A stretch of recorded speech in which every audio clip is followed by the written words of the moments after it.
یعنی اس کا کوئی نظیر نہیں ہے. ذات کے واحد ہونے کا یہ مطلب ہے کہ وہ اجزاء سے مل کر بنے ہونے میں پاک ہے. ٹھیک ہے نا. اس کی باڈی معاذ اللہ جس طرح ہم اپنی باڈی ہوتی ہے ہم کہتے ہیں مختلف اجزاء سے مل کر بنی ہے. اللہ اس طرح اجزاء سے مل کر بننے سے پاک ہے.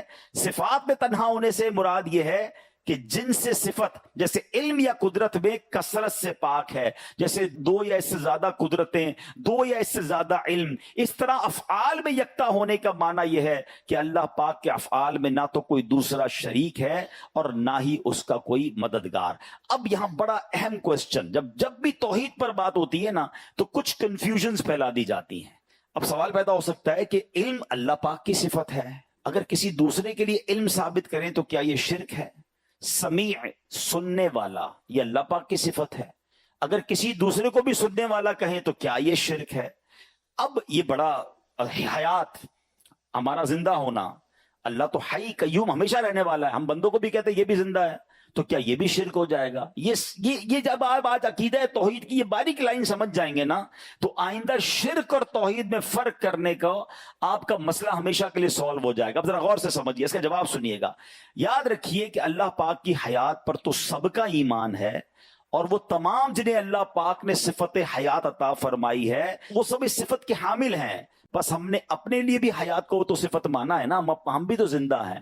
مگر ہم کیا کہتے ہیں, ہمیں زندگی دینے والا کون ہے؟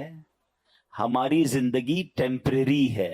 ہماری زندگی دینے والا کون ہے؟ اللہ تعالیٰ ہے. اللہ بھی حی ہے, اس وقت میں بھی زندہ ہوں, آپ بھی زندہ ہیں, مگر ہمیں زندگی دینے والا رب ہے, اور رب کو زندگی دینے والا کوئی نہیں ہے. وہ ساری کائنات میں زندگی بانٹنے والا ہے, مگر میری زندگی محدود, میری حیات محدود, میں نہیں تھا, معدوم تھا اور اس دنیا میں آیا ہوں. دنیا میں پہلے ہم نہیں تھے, we are not existing, ہم ایگزسٹ نہیں کر رہے تھے.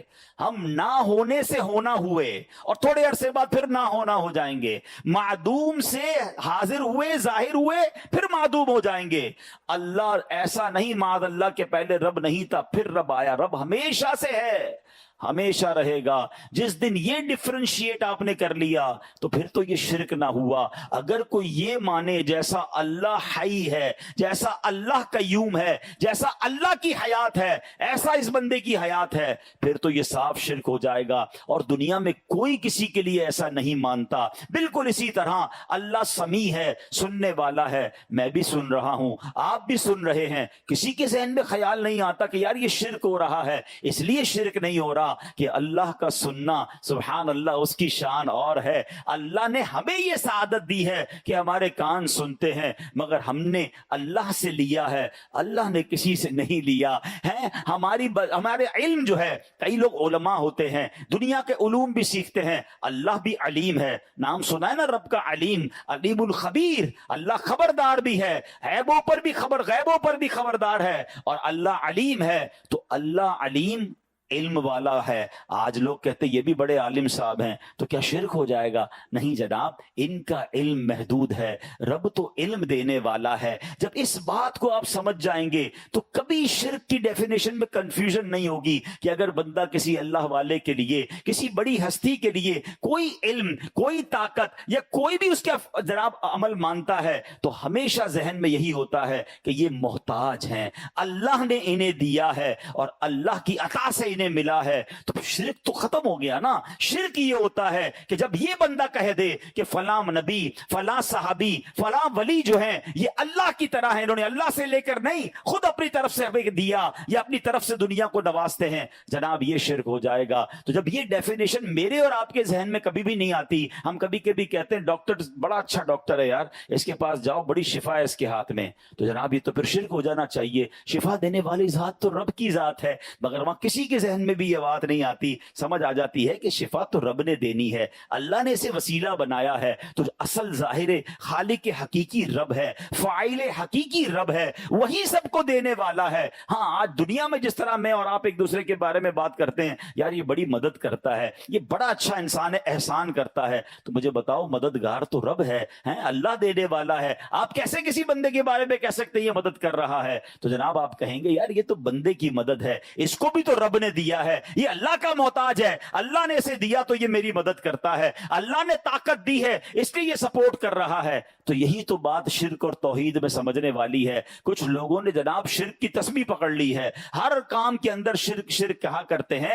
شرک یہ نہیں ہے, ذات میں کوئی کسی کو شامل کر لے یقیناً مشرک ہے, اللہ کے سوا کسی اور کو عبادت کے لائق سمجھے وہ مشرک ہے, اور اللہ کی صفات میں کسی کو شامل کر لے کہ جیسا رب ہے, خالق ہے, جیسا مالک ہے, جیسا اس کا سب کچھ ہے, ایسا ہی کسی کو مانے گا تو یقیناً وہ مشرک ہو جائے گا. مگر الحمدللہ مسلمانوں کا یہ عقیدہ نہیں ہوا کرتا. اللہ والوں کے لیے بھی جب بھی وہ ان کی طرف کسی ان کے کمال کی طرف یا ان کے کسی اعلیٰ وصف کی طرف توجہ کرتے ہیں تو ذہن میں یہی ہوتا ہے یہ اللہ کے نیک بندے ہیں, عبادت کر کے بڑا مرتبہ پا لیا ہے, اللہ نے انہیں اپنے کمال سے, اللہ نے اپنی قدرت سے انہیں کچھ عطائیں فرمائی ہیں تو یہ جناب ہم لوگوں سے آگے ہیں, مگر رب کے یہ بھی محتاج ہیں. اللہ کی عطا کے بغیر کوئی کسی کی کوئی مدد نہیں کر سکتا. تو امید ہے کہ یہ بات ہمیں کلیئر ہو جائے گی. اب ہم آتے ہیں کہ اللہ موجود ہے. آج کے دور میں اس ٹاپک کو بہت ڈسکس کرنا ضروری ہے. بدقسمتی ہے کہ مسلمان کہلانے والوں کے ذہنوں میں بھی اب وسوسے کریٹ کیے جا رہے ہیں. تو کچھ بڑی خوبصورت باتیں انشاءاللہ ہم سنیں گے جو انشاءاللہ مزید عقیدہ توحید پر ہماری رہنمائی بھی کریں گی. بیسک آف ایمان کی بات ہو رہی ہے, اور انفارچونیٹلی آج کل نوجوانوں میں ایسی ایسی محفلوں میں بیٹھ رہے ہیں کہ وہاں اللہ کے ایگزسٹنس پر کلام ہو رہا ہے کہ یار یہ کائنات ایسے ہی بن گئی ہے, بگ بینگ تھیوری ہے, اور عجیب عجیب سائنسی تھیوریاں پیش کرتے ہیں. سوشل میڈیا کا زمانہ ہے, لوگ ویڈیو دیکھ کے کنفیوز ہو جاتے ہیں. تو پہلے سب سے مضبوط میرا اور آپ کا یہ عقیدہ ہونا چاہیے. اب آئیے سبحان اللہ, اب خدائے بزرگوں برتر کے ہونے کی دلیل کیا ہے؟ اب کچھ دلیلیں سنیے گا. یاد رکھیے کہ اللہ عز و جل کا موجود ہونا آفتاب سے زیادہ روشن ہے. اس کی ذات کا یقین ہر شخص کی فطرت میں داخل ہے, خصوصاً مصیبتوں, بیماریوں, آفتوں میں. یہ انسان کی فطرت ہے کہ جب بڑی مصیبت میں آتا ہے نا, بڑے سے بڑا منکر بھی جو ہے نا وہ پھر اللہ کی طرف رجوع کر لیتا ہے کہ یار اب پھنس گیا ہوں, اب دعا کروں. اب کسی کو کہتا ہے اللہ سے دعا کر دو, اب اسے یاد آتا ہے کہ کوئی ہے خالق, کوئی ہے مالک جس کی طرف میں نے رجوع کرنا ہے. جب پریشان ہوتا ہے تو اسے رب کی یاد آتی ہے. اور تھوڑی سی عقل والا انسان بھی اگر صرف اس دنیا پر نظر کر لینا تو یقین کر لیتا ہے کہ بے شک یہ آسمان و زمین, یہ ستارے, یہ سیارے, انسان و حیوان, تمام مخلوق کسی نہ کسی کے پیدا کرنے سے پیدا ہوئی ہے. ارے آخر کوئی تو ہے جو انہیں پیدا کر رہا ہے, جس طرح چاہتا ہے اس میں تصرف کرتا ہے. کیونکہ جب ہم کسی تخت یا کرسی کو دیکھتے ہیں, مثال کے طور پر یہ میری ڈیسک ہے, آپ کسی بھی کرسی کو دیکھیں, دیکھتے ہی خیال کیا آتا ہے کہ اس کو کسی نے بنایا ہوگا, یہ خود بخود بن نہیں سکتی ہے. تو ذرا بتاؤ نا, اتنی بڑی دنیا, اتنا بڑا سسٹم جو بہت خوبصورت انداز میں چل رہا ہے, کیا کسی نے نہیں بنایا ہوگا؟ عرب کے ایک بدو نے بڑی پیاری مثال کے ذریعے بات سمجھائی. وہ کہتا ہے کہ اونٹ کی مینگنی دیکھ کر, اونٹ کی اگر کوئی راستے میں آپ کو مینگنیاں نظر آئیں تو سمجھ آ جاتا ہے کہ یہاں سے کوئی اونٹ گزر کر گیا ہے. قدموں کے نشان کو دیکھ کر سمجھ آ جاتا ہے کہ کوئی قدم سے چل کر یہاں سے گیا ہے. تو اللہ اکبر, وہ کہتے ہیں پھر ان برجوں والے آسمان, کشادہ راستے والی زمین کو دیکھ کر کیا اس کے بنانے والے کا خیال نہیں آتا؟ ارے اتنی بڑی کائنات, آج اس مسجد کا انتظام جب تک ہماری کمیٹی نہ بنے, جب تک اس کو کوئی لائٹ آن نہ کرے, جب تک جناب اے سی ٹائم پہ آن نہ ہو, جب تک صفائی نہ ہو, ایک روم والی مسجد, ایک چھوٹا سا ہال ہم سے مینج نہیں ہوتا. اتنی بڑی کائنات ہے جس کا نظام چل رہا ہے, وقت پہ صبح ہو رہی ہے, وقت پہ شام ہو رہی ہے. ارے سبحان اللہ, کوئی ایک منٹ تو کبھی ایسا ہو جائے کہ جناب آج افطار تو ہو گیا, سورج غروب نہیں ہوا. جس وقت لکھا اس وقت سورج غروب ہو رہا ہے, اس وقت سورج طلوع ہو رہا ہے. ارے کائنات کتنے نظم و ضبط کے ساتھ چل رہی ہے. ابھی آگے سنتے چلے جائیے. اب جناب لوگ کہتے ٹھیک ہے ایک نہیں بعد اللہ, کچھ لوگ ایک سے زائد خدا کے جو ہے وہ قائل ہیں کہ جناب اللہ بھی ہے اور کچھ اور بھی خدا ہیں. معاذ اللہ. اب ذرا یاد رکھیے, ایک شہر میں دو بادشاہ نہیں ہو سکتے, ایک گاڑی کے دو ڈرائیور نہیں ہو سکتے, ایک ٹیم کے دو کپتان نہیں ہو سکتے, کیونکہ جب بھی آپ دو لوگوں کو اتھارٹی دیں گے تو آپس میں کلیش ہوگا, اور جب کلیش ہوگا تو سسٹم ڈسٹرب ہونا شروع ہو جائے گا. پڑھے لکھے لوگ موجود ہیں, اب اپنی فیکٹری کا ایک ہیڈ بناتے ہیں کہ ایک ہیڈ کے نیچے پورا سسٹم چلے گا.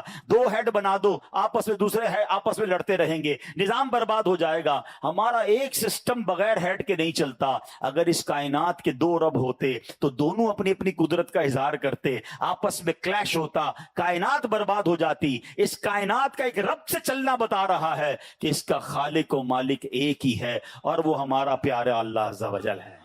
اب آگے چلیے، سبحان اللہ۔ اب اسی بات کو میں نہیں کہہ رہا، اللہ نے قرآن میں بیان کیا، لو کان فیہما آلہۃ الا اللہ لفسدتا، فرمایا اگر آسمان و زمین میں اللہ کے سوا اور خدا ہوتے تو ضرور تباہ ہوتے، یعنی پھر لڑائی جھگڑا اور تباہی اور بربادی اس کائنات کی ہو جاتی۔ یہ ایک سسٹم کے تحت پوری کائنات کا چلنا پکار پکار کر بتا رہا ہے کہ ایک ہی خالق ہے، ایک ہی مالک ہے، اور وہی رب العالمین ہے۔ اب آگے چلیے، قرآن مجید کی ایک بہت خوبصورت آیت ہے، شہید اللہ انہ لا الہ الا ہو والملائکۃ واولو العلم قائما بالقسط۔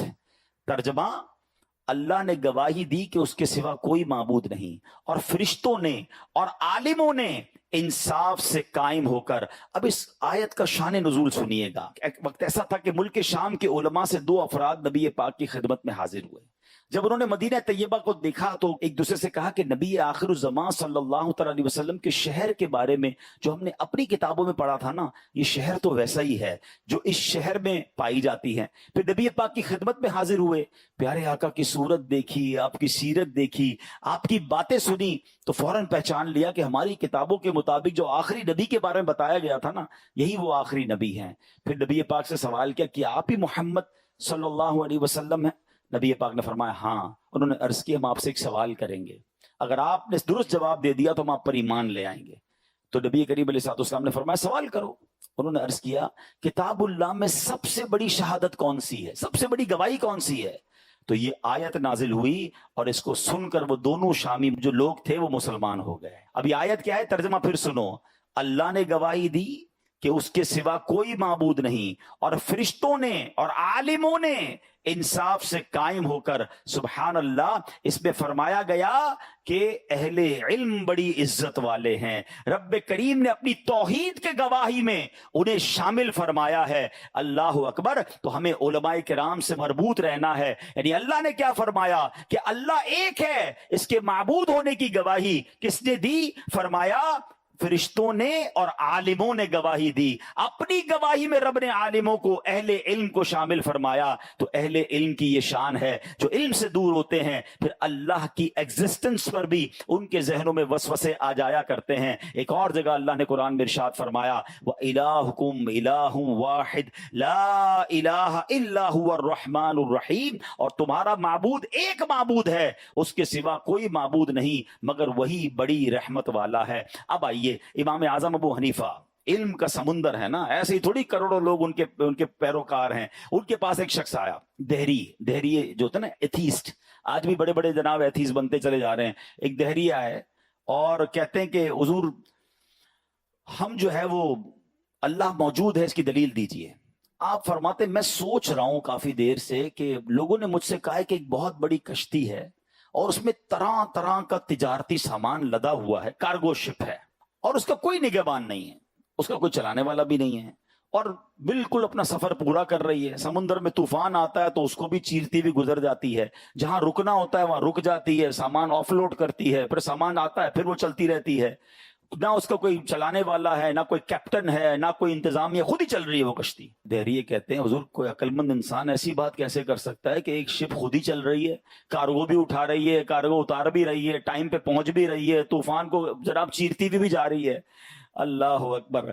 تو امام صاحب کہتے ہیں کہ تمہاری عقلوں پر مجھے ماتم کرنے کو جی چاہتا ہے۔ ایک کشتی بغیر چلانے والے کے بغیر نہیں چل سکتی، یہ ساری کائنات کیسے چل رہی ہے؟ وہ یہ دلیل سن کر سارے کے سارے جو ہے وہ مسلمان ہو گئے اور جناب اللہ کو پہچان لیا۔ اسی طرح امام شافعی رحمۃ اللہ تعالی سے سوال ہوا کہ مجھے بڑا پیارا جواب، مجھے بڑا مزہ آیا جب میں نے یہ پڑھا، غور سے سنیے گا۔ امام شافعی سے سوال ہوا کہ اللہ تعالیٰ موجود ہے، دلیل دیجئے۔